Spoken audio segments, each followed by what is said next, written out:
Hello, আজ ফিরে আসলাম মুসুরির ডালের সঙ্গে পাটের শাক নিয়ে।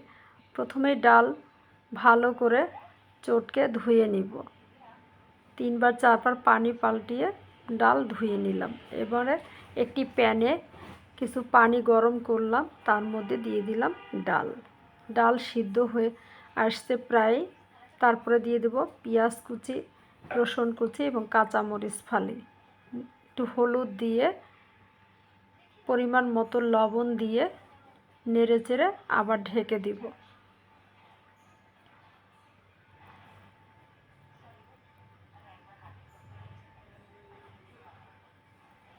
ফিরে আসব 5 থেকে 7 মিনিট পরে। ঢাকনা খুলে এবারে পাটের শাক দিয়ে দিলাম। পাটের শাক আমি বেছে সুন্দর করে ধুয়ে পরিষ্কার করে নিয়েছি, ডালের মধ্যে এবারে দিয়ে দিলাম। দিয়ে ঢাকনা দিয়ে আবার 5 মিনিট রান্না করব। তারপরে আরেকটি প্যানে একটু রান্নার রেগুলার তেল দিয়ে এর মধ্যে শুকনো লঙ্কা, তেজপাতা এবং কয়েকটি জিরা দিয়ে ফোড়ন তৈরি করে নিব। একটু নেড়েচেড়ে মরিচটা লাল হওয়া পর্যন্ত অপেক্ষা করব।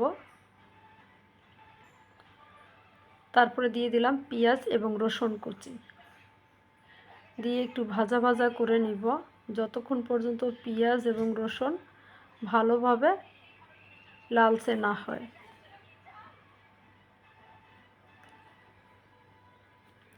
যদি আমার ভিডিওটি ভালো লাগে অবশ্যই লাইক, শেয়ার, ফলো দিয়ে আমাকে উৎসাহিত করবেন।